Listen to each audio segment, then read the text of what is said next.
Hello and a warm welcome to all our listeners and readers. I am Ruchira Garg and today I am in conversation with a highly accomplished corporate leader and author, Mr. Pankaj Lochan. His latest book, The Master of Your KPIs, was published in August this year. To tell you a little more about our author today, Pankaj has more than 2 decades of experience with prestigious organizations like Tata Steel, Dr. Reddy's, JSW Group, Ambuja Cements, and Jindal Steel and Power. He has worked in various functions like manufacturing, projects, human resources, research and development, business transformation, etc. Pankaj is an engineer by profession with a mechanical engineering from IIT BHU, and he has also done a management education program from IIM Ahmedabad. He has authored several books in the field of total quality management and HR, and holds several patents and copyrights in the fields of manufacturing and TQM. Apart from being an accomplished professional and author, Pankaj is also a music enthusiast and a philanthropist who is very passionate about climate change initiatives at a fundamental level. A very warm welcome to you, Pankaj, to this discussion. It's a delight to be in conversation with you today. Thank you, Ruchira. My pleasure. Pleasure meeting you as well. Thank you, Pankaj. Before we start with talking about the book, we definitely like to share a little more about you with our listeners and know a little more about your journey as an author. So, tell us about, as an impressive career spanning over 25 years in different fields, how and when did you think of entering the world of writing and what inspired you to do that? So it just happened, I was somewhere. So my writing is two parts, Ruchira. There is a part where me and my wife we write fiction, short stories, and that's also very popular. And there is this whole set of management books that you just talked about. So Yes. somewhere while I was kind of writing few research papers, and people said that there is some real authentic body of work, and why don't you write it in form of a book? Because people can't, accumulate all your papers. They don't have access to all of that. So why don't you document all your TQM knowledge? So that's where it started. So the first one happened. In fact, the book two of the 7 book series, which is the organizational quality management, that happened first. And concurrently with that, I was also writing the book one, which is the problem solving tools, which is very basic problem solving tools for generally, Right. technical manufacturing people. So that's where the journey began. And frankly, I had no idea of, continuing it any further. I thought those were the two last books. Never thought of running a series, and fiction, of course not. But then as people were reading it, and, especially when my wife read the first book, which is book two, and she said that somewhere the fictional storytelling in your the introduction of the chapters was good, and where I began with an example of how the word phone has graduated over the four last 4 5 centuries, and that's very similar to the evolution of quality.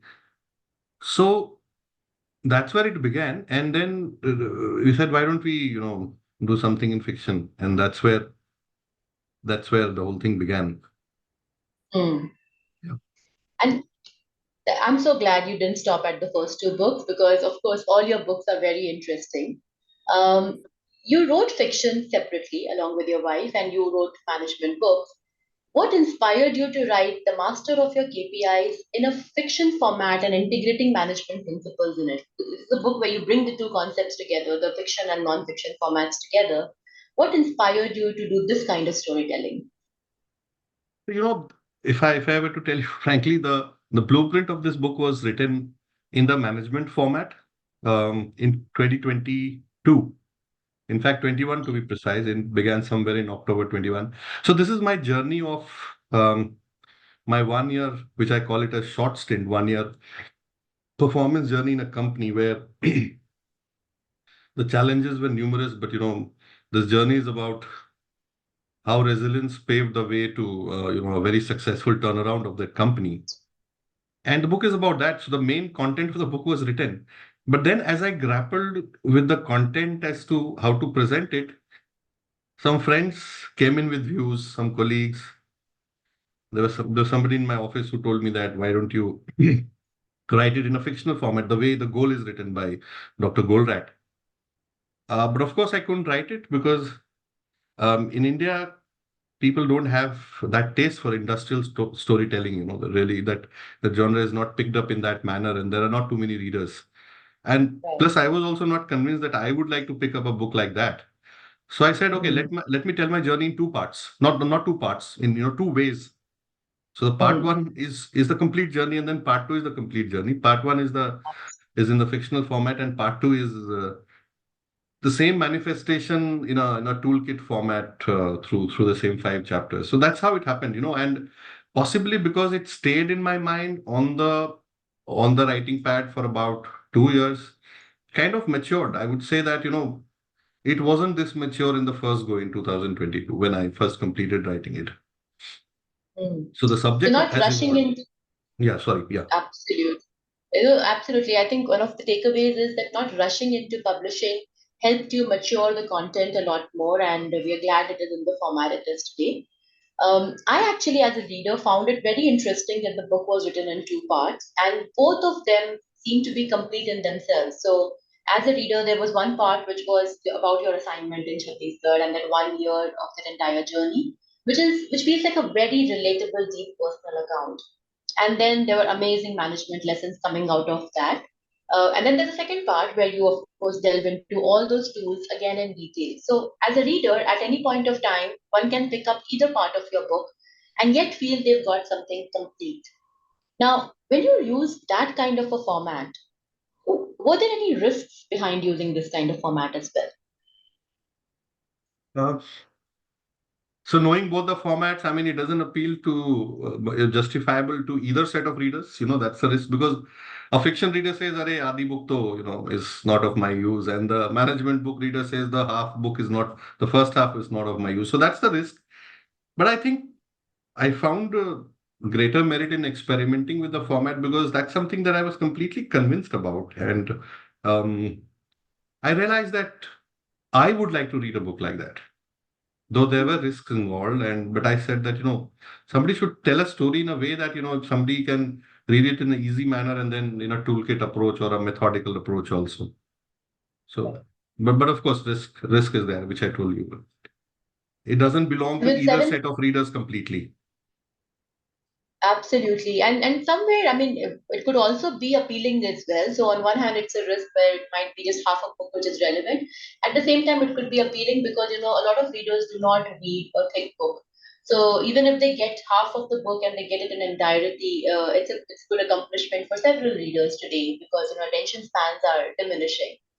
But we're glad that after seven books, you're still you're an experimental author and you're trying different formats, and that's something also which readers can take away from your writing style. You mentioned this is about your journey of that 1 year assignment that you did, and are the characters in the book real, or did you weave their names and those characters and the episodes with them as a part of your fiction writing? I think except for two, three characters, maybe 3 out of 20 that I've mentioned. Um, I couldn't seek their permission to change their names to go to their original name. All the other characters are original, and that Right. also kind of necessitated that the facts remain as they were. So not a word. If you read the first two chapters, not a word is some I have not minced any word. It's just stated as it happened. Right. And so the first part, if you see, it's that complete 1 year journey, and the whole COVID period, COVID coming in, you're in a new place, you're kind of completely helpless, and then in a new place, you don't know the people, you don't know the culture of the company, and then you have a tall, tall order task ahead of you, and then COVID happens. And Absolutely. I remember the quote which we used to very commonly use in JSW, my previous company before that. So the founder said that Mr. Jindal used to say, OP Jindal, Mr. OP Jindal used to say that where people see walls, I see doors. Mm. And then that thought, not as much as it did during my long tenure in JSW, it started resounding then. Hmm. that, maybe this is an opportunity. Maybe COVID is an opportunity. For everybody else, COVID was kind of, I used to hear from friends and family, yo, I'm at home for this, my 40th day or this is my 30th day. COVID for me was like 8 to 12 in the night, 8 a.m. in the morning to 12. There were days where I didn't see my family even from a distance. And there was Right. not a single day, not Sunday, not Saturday. And possibly I thank, not thank, I shouldn't say because COVID should happen again. But I thank my stars at least because that threat came as an opportunity and it occurred to me. And this whole story is about that, how that turnaround happened, or let's say the turnaround happened actually during COVID and it continued thereafter. Possibly COVID Absolutely. was an opportunity for me. Um, so it was that, Absolutely. And that's why the characters are so authentic and very relatable for the readers. You can build a very deep emotional connect with all the characters in the book.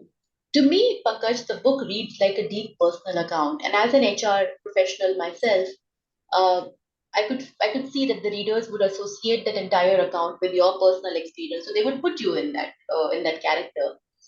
And at several places, you have demonstrated deep vulnerability, be it in the way that the protagonist and his family was welcomed at the site, or not welcomed at the site as much, or the dynamics with chief, or there was a moment when there was also not wanting to get your KPIs impacted. So there are moments of personal vulnerability also, as you said, like being separated from your family and living on different floors during COVID. As an accomplished leader, what inspired you to share such intricate aspects of vulnerability as a leader, professionally and personally in your book? Good question, first of all, because vulnerability is something that I have dealt with. Um, and possibly because if you are asking this question, it means that you have understood what I'm talking about. Um, if I go back 10 years back into my career, I would, talk about vulnerability. For me, it was like, the Vivekananda's quote that, you know, strength is life and lack of strength is death. So vulnerability for me was lack of strength. And somewhere about 10 years back, I saw a video by Brent Brown, and she's a very Hmm. accomplished, I think, author. She writes a lot. And I chanced Yes. upon that video, and that talked about the power of vulnerability. And I realized that, oh my God, I have not been using it. And then Yes. since I have always confronted my vulnerabilities by discussing them in public and making them a stepping stone, because when people know that you have this problem and you are vulnerable to this and you're seeing going through this, uh, a lot of things change around you actually, because people, everybody starts helping you, and that's exactly what happened. And I wanted to discuss those details, not just Hmm. talking about the successes, but the path of resilience and what it took to to actually challenge those vulnerabilities, live through them, grapple with them, go ahead and conquer them, and so I think this is by far the most important thing in the whole journey. That Absolutely. And Brené Brown has for sure inspired a lot of leaders, especially in the Indian context where we are not taught to be vulnerable from childhood. It's not seen as a good sign. I think her work has really inspired a lot of corporate leaders oh, to I'm happy that come out and you've been following her. Oh, I didn't know that. absolutely.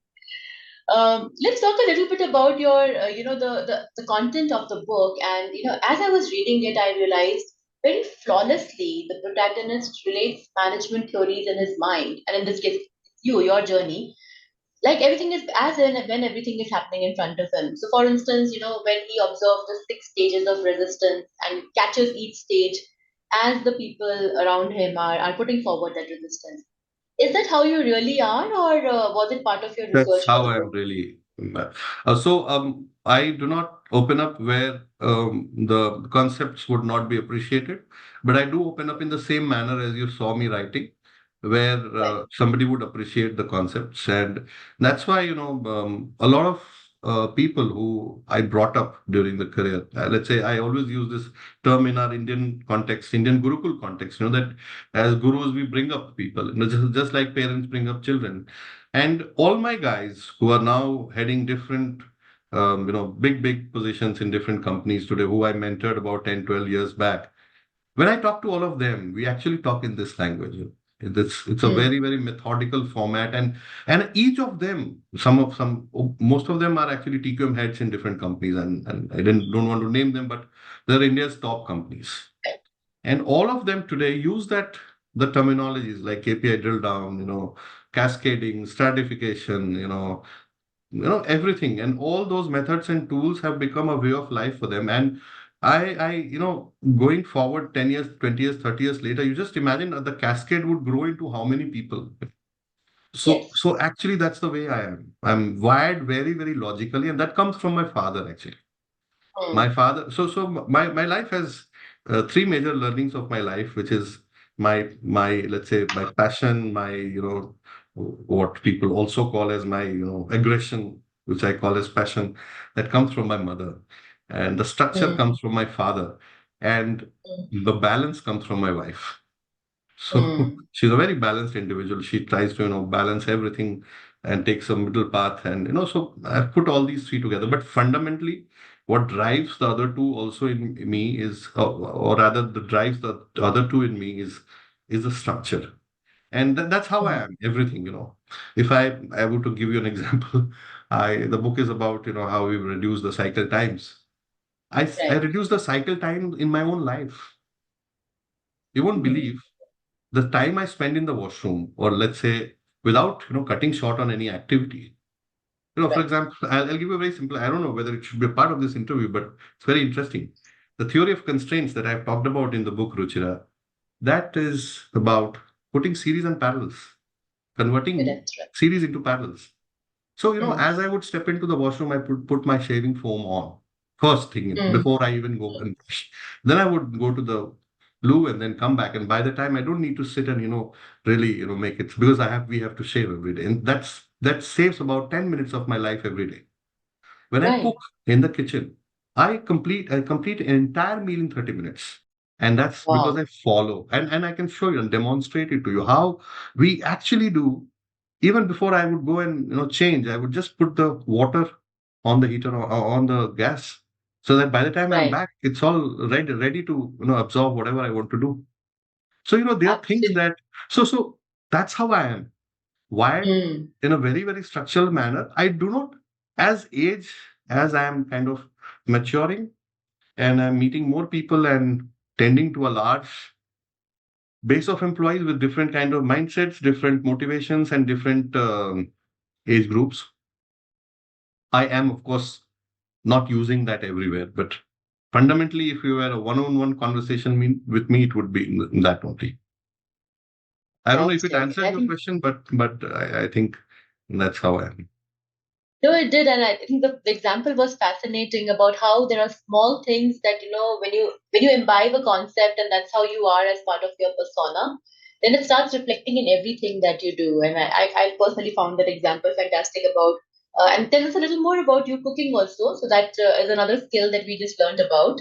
Yeah. Where I hope, what do you do? Like just cook for yourself, or can you actually make a So, meal for so, everyone? for me, always stayed with family, and for some time they aren't there because my daughter is in 11th and 12th, so she's going to complete her. So I don't want to disturb her school. So I have to cook, and I am a vegetarian with very limited food range, and Right. so I realized that every day I can't be spending. So I started applying TOC, theory of constraints. And today, trust me, I prepare a full course meal in 30 minutes because everything is all stacked up the way it is. In the freezer, Right. suppose I would make a complete vegetable gravy for Yes. 5 days and put it in the freezer, not in the fridge because it would spoil in the fridge. But in the freezer, it doesn't spoil. So all I have to do is Right. put the gas on, go change. By the time I come back, the water is boiling. I put that box into the boiling water. It thaws Right. quickly because it's a steel box. By the time I would cut and chop whatever little bit of onions, and then my vegetable gravy is ready. Now I can either put paneer, or I can put boiled potatoes, or I can put something, or some boiled nuts or whatever into it, and my vegetable is ready. And by the time all this is happening, my rice is ready or my chapati is ready. So actually 30 minutes I'm out of the kitchen. You trust me, Wonderful. it's actually theory of constraints. Everything Fantastic. that is important need not be a serious activity. You can put a Yes. lot of things in parallel. That's wonderful. I think you just gave us like a very crisp masterclass on continuous improvement and just Continuous. managing everything in terms of doing it in parallels instead of a series. So I think that was a fantastic takeaway for me personally. Yeah, and it won't happen in a day because you can't structure your entire set of converting all parallels, all series into parallels in one day. Because you have to keep Absolutely. thinking, and then after 30 days, 40 days, you realize, oh my God, I can do it in 30 minutes. Yes. Something something that if you don't, so everything you have to be mindful about everything. That water boiling, it takes 12 minutes or 10 minutes to Yes. boil. Why would you That's wait right. for 12 minutes when you're in the kitchen? First thing, Absolutely. open your shoes, go and put it on boil, go change, freshen up. By the time in 10 minutes you're fresh, you're back, your water is boiling in the kitchen. Yes. Great tips for some of us who are, trying to manage work and personal life both. So this was a fantastic tip, Pankaj. And you speak so much about your family, even as characters in the book. I'd like to know from you, what role has your family played in your journey as an author? You said you do write books along with your wife, and she gives you some insights. But as they have played a critical role in framing you as a persona, what has been their role in your journey as you made this 7 books journey as an author? Actually, no, none of them have ever supported me in writing in the sense that they didn't trigger they don't say Hmm. that why don't you write your 11th book. But um, for example, my father, he always talks about excellence. मतलब अभी जो भी कर रहे हो कल उससे कुछ बेहतर करना है. Everything. So, it applies to all fields. I'd be Yes. dishonest if I say that you inspires me. कि अभी तुम्हारी 11th, when is your 11th book coming and when is your this happening? Same holds true for my wife. But when the book happens, she would be very anxious. Have you edited it properly? Let me read it once. And why have you written this? This is going off over the top. Change this, change that. She would get very anxious. So she's very supportive. Not in terms of ideas, but yes, in terms of making sure that whatever I do, it no sees through. It goes through. Yeah. And your book emphasizes resilience, grit, and leadership. And that's coming out very, very strongly in the book. Who or what has been your inspiration for these qualities? So, if I go back to the very fundamental things, and I if you have 5 minutes on this subject, and if you can give me those extra 5 minutes, I can talk about something which I really wonder how the Gen Z is going to carry it forward, because we are the Gen X, then came the millennials, and now you have the Gen Z. Uh, what I see in the Gen Z is and completely missing, and that's where things are going to go wrong, is the lack of resilience. Hmm. For them, everything is here and now. If it happens, fine. If it doesn't happen, also it's fine. For us, giving way or giving up was not an option.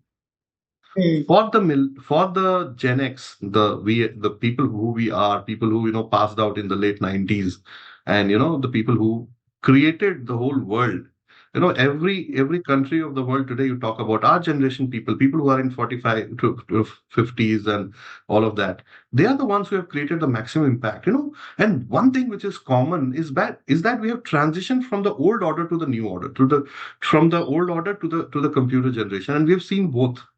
We've seen the hardships as well as, so a lot of us, it's not just about me, it's about my generation, what you call as the Gen X. A lot of them are far more resilient. Now, coming back to the main question as to what has made me resilient, um, first thing I learned from my father is never say no. Hmm. Whatever comes your way, it's destiny. He says, and later I found my wife also says the same thing, कि वही है वही जो राम रचि राखा, which means that Right. it's all destined. You do your best. And Absolutely. somewhere I firmly started believing it. Not in my 20s, but in my 30s, I started believing it. So, irrespective of what is evident as a result from what I'm doing, I would give in my best. Hmm. Secondly, while I was kind of growing up, I changed schools almost every year. So I learned Hmm. the power of resilience. There would be times when I have landed up in a new school and it's just 3 months to go. I was in an ICC, I've landed up in a CBSE, or vice versa. And Right. when I look at my father, he said, "Fight it. It's your journey. Fight it." I mean, I can't support you. I can't teach you. You have to learn yourself. And Absolutely. fight it and then come out, be in the top, one of the top guys. So I realized that if you actually think very carefully and work hard, so nothing is impossible. And I'm not talking about very lofty goals. Huh? I'm talking about the life goals, simple life goals. And of course, it applies to the lofty goals, which a lot of people have talked about. But I'm not talking about those things. I'm talking about those simple things in life. So I think resilience came from there. I saw everybody in my family struggling, and I realized that if struggle ceases to be a part of life, then you're not there. There's no enjoyment at all. So I Right. started enjoying all the periods of resilience have been the best periods of my life, and this 1 year that the book talks about is, of course, one of the dearest ones. A great story. It's a great lesson in management in itself, as I went through it as a reader myself. The kind of resilience demonstrated and the kind of changes it brought about in that short period. So let's shift gears a bit, Pankaj, and let's ask you who is your favorite author and what are you reading currently? Frankly, currently I'm not reading, but I've been an avid reader. Like I used to read about 30, 30, 40 books in a year. But currently I'm not. Currently I'm completely into spiritual literature, which is not spiritual, ancient Indian literature. So I have just completed the four Vedas. I'm now into my fifth fifth Upanishad. So I'll complete all Hmm. 18 of them. Then I'm going to complete all the subsections and all what has been published in that genre. Then all Puranas. So all of them, and I intend to write my own perspective on why the civilization is where it is today, despite such great ancient. So part of the answer to your question is that currently I have shed all what is being currently written. I think written in the world today. I think the last thing that I read was maybe 2 years back. But of course, all the conventional, the bestsellers I have read, of course. But last 2 years, I'm completely deeply into this. I'm also reading Vagbhat's medical literature and trying to translate it in English and in a very scientific manner. But of course, going back to the first part of your question, who are my favorites? Um, Coelho, Steinbeck. Of course, I started my life with very early reading was Thomas Hardy. I used to admire, to be frank, and all his books I've read, and very very classy books. Right from the Mayor of Casterbridge to everything. I've read all of Shakespeare, all of traditional Indian literature. In India, I used to admire Sharat Chandra Chattopadhyay and Yes. Premchand, and all. Even Hindi, I used to admire. Um, recent the best books that I've read, possibly mm, To Kill a Mockingbird, John Steinbeck, and that was very very good. And then maybe the I think the one that touched my heart the most was A Man's Search for Meaning. Paul, this is forgot the name of the author, but I think it's you remember Man's Search for Meaning, Viktor Frankl. The guy, Yes. the book that talks about Holocaust and the German Nazi concentration camp. And I have mentioned it in one of my previous books also that really touched me. But of course, I have read kind of I've read almost everything that was written till 2 years back. But I have now completely Good. gone into Vedic literature. Beautiful to hear about the range of your reading, and it's probably also impacted your writing over a diverse range of topics. Before we end our conversation today, Pankaj, what would be, your piece of advice to aspiring authors, both in fiction and non-fiction fields?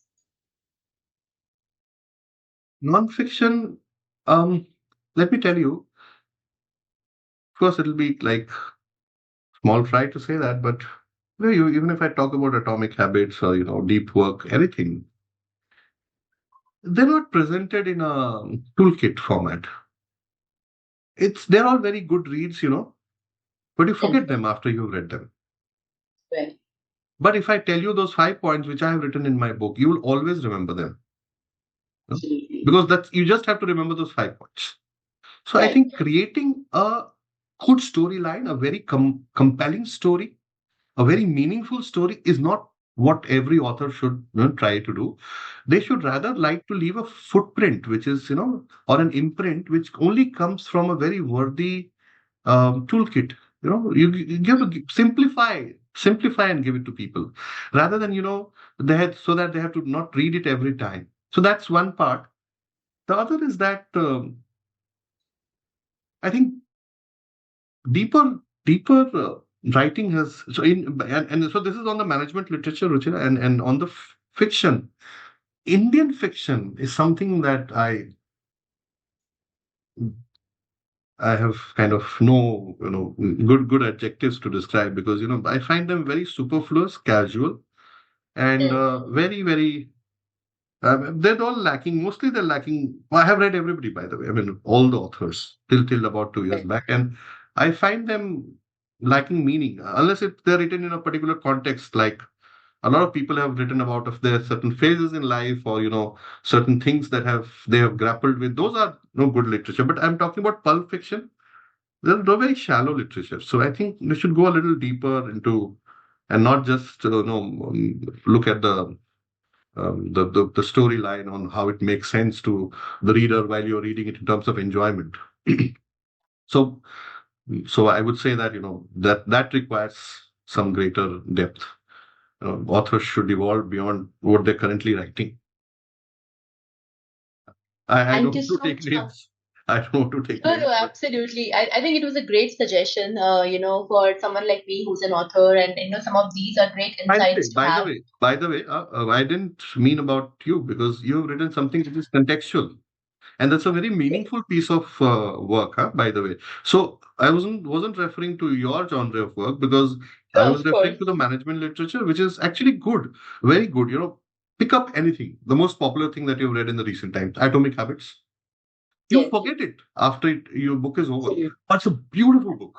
Beautiful. In Deep Work, Absolutely.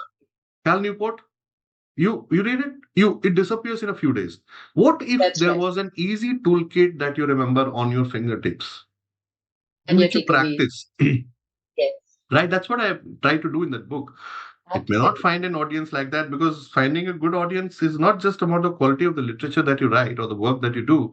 It's also about Right.